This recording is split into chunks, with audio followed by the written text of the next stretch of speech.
Berichterstatter Fernand De Varennes.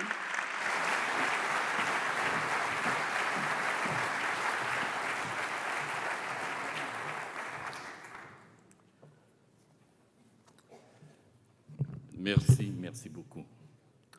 Minister Di Maio, Minister Schallenberg, President Compacha, Excellencies, distinguished guests, colleagues, and friends, mesdames et messieurs. Guten Abend, buonasera, salve, servus, bonsoir tout le monde.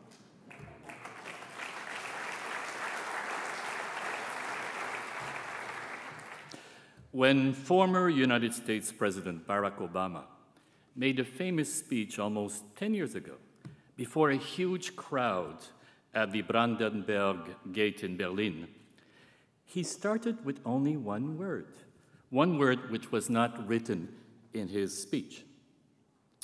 He started with the word wow. I will also begin with wow, but not only because of the large number of people who are here tonight. I will also use the word because of what this ceremony marks. The 30th anniversary of the settlement of the South Tyrol dispute represents not only for South Tyrol, not only for Italy, not only for Austria, but also what it can represent for the whole world. It's important to go back 30 years ago to understand the European and the international context when the dispute was settled.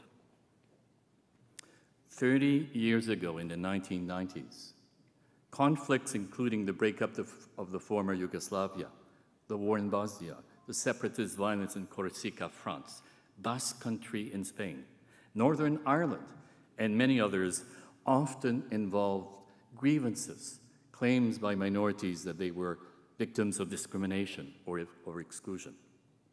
Now, all of these situations were very complex. I'm not trying to simplify everything. And sometimes the grievances of minorities were used as pretexts, politicized, instrumentalized by some. But the issues of the protection of minorities and their rights were significant factors in all of the situations I described.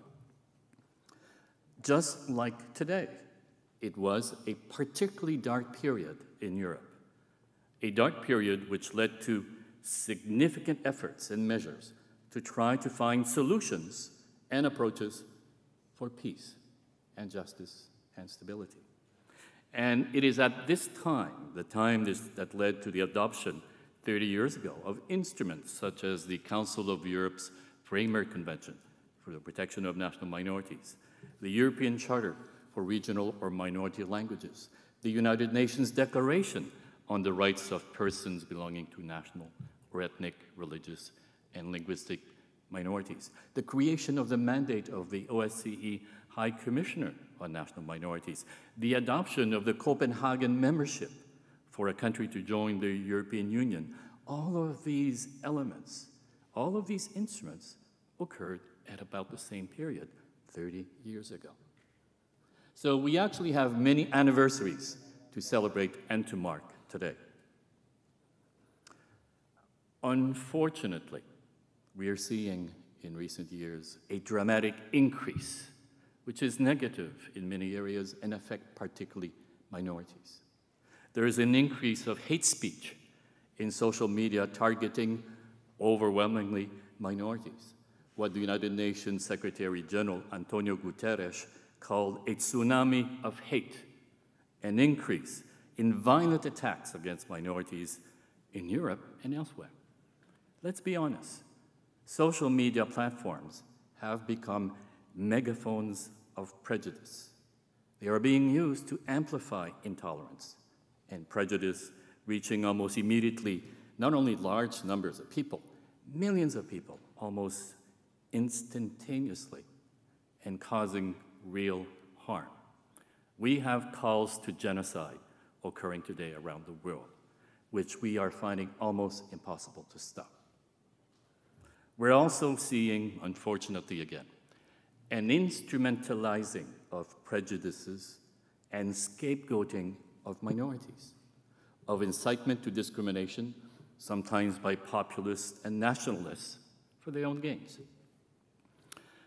Minorities are being demonized as never before since the end of the Second World War, in ways that are real-world threats to peace and stability. In recent decades, conflicts overwhelmingly have been internal, inside of countries, and usually with an ethnic or religious dimension. There are now more violent conflicts globally than at any time in the past 30 years. And the world is already today, for the first time in our history, we have more than 100 million displaced people around the world. Much of that caused by conflicts inside of countries. There is the us against them paradigm, mixed in with feelings of injustice, combined sometimes with perceived discrimination. All of this is re-emerging even more strongly as potent factors of division rather than inclusion in European societies.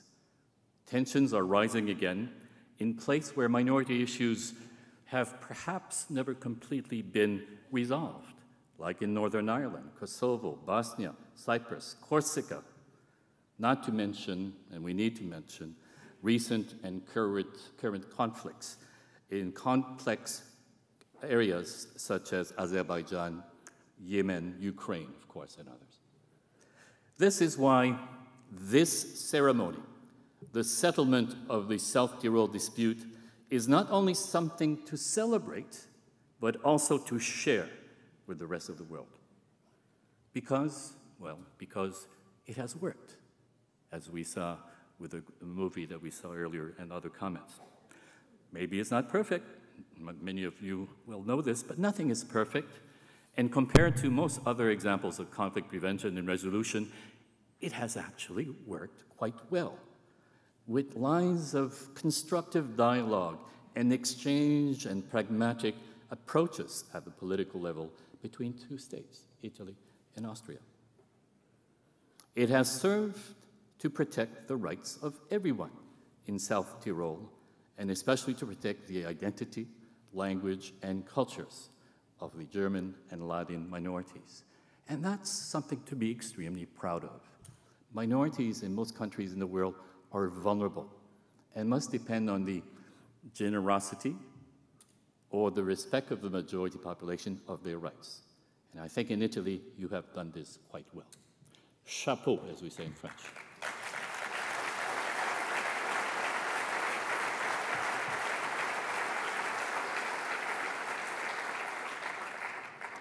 Mesdames et Messieurs, Minister Di Maio, Minister Schallenberg, President Compacer, there is one other anniversary I hesitated to mention, and I'm afraid it's a lot longer than 30 years. You see, in a few days, it's going to be my birthday. I accept gifts, by the way, but not for me. No. It is for the whole world, really. The title of tonight's ceremony is South Tyrol's Autonomy, a Shared Responsibility. Let me suggest that there is also a responsibility to share. On the 21st of September this year, the United Nations General Assembly will, for the first time in more than 30 years, it may even be for the first time in its history, it will hold what is called a high-level event of member states during the 3 opening days of its session, when heads of state usually are present in New York. This is a unique opportunity to use this occasion to share, perhaps, with the rest of the world the lessons learned and applied if your two governments propose to the presidency of the General Assembly the holding of what is called a special side event, to share with the rest of the world the example of the South Tyrol autonomy and other examples of good practices in other parts of the world, such as the Åland Islands autonomy, which also, by the way, the Åland Islands just finished celebrating a centenary of autonomy this week. Now, these should not be seen as models. I don't like the expression models because a model here can never be applied in very different contexts in other parts of the world. But you have good practices, and especially there are lessons that can be extracted from a number of these successful and inclusive societies who are not afraid of their diversity, but actually embrace and accommodate it and put it into practice, as you have done here in South Tyrol. There are extremely invaluable lessons as to how to move away from a potential conflict, of resolving through peaceful means and in full respect of the human rights of minorities and majorities in a fair and balanced way to achieve what we've mentioned a few times already, unity in diversity.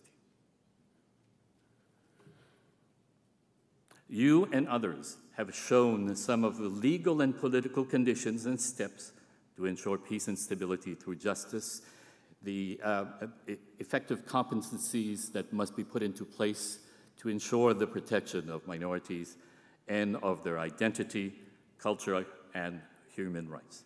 And you've shown, in fact, a pathway on how to make this promise a reality on the ground, a victory of common sense, inclusion, and practicality. The lessons of South Tyrol and Berlin and others are today in Europe and other parts of the world just as needed, maybe even more so than it was 30 years ago. Because we face not only conflicts between countries in Europe, such as the Ukraine and Russia, but we are seeing increasing instability and tensions all over the world. And this is why it is not only a shared responsibility, it is a responsibility to share.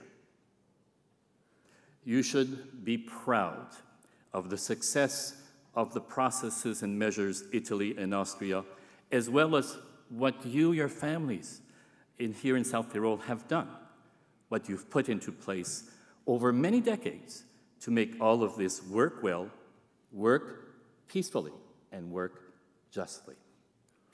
Mesdames et messieurs, I'm finishing also because I'm told I don't have that many minutes. And apparently there is a human right to food, which I have to keep in mind. I'm going to ask you something.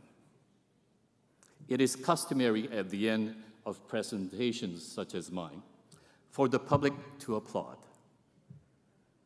Do not applaud my speech. We should be applauding instead with pride what you have accomplished, what the governments of Italy and Austria and all of you have achieved. So in conclusion, please join me as I applaud all of you. Let's applaud together the anniversary of your success, the anniversary of the South Tyrol settlement. Be proud and share with the world. Merci, grazie mille, vielen Dank, et bravo, bravissimo.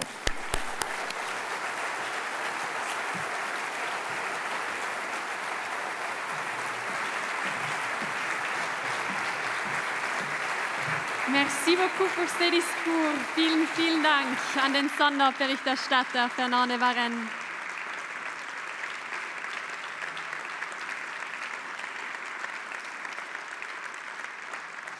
Ja, vielen, vielen Dank für diese starken Worte gegen Vorurteile und für unseren Minderheitenschutz und möge sich Ihr Geburtstagswunsch erfüllen. Vielen, vielen Dank und nochmals einen großen Applaus, bitte.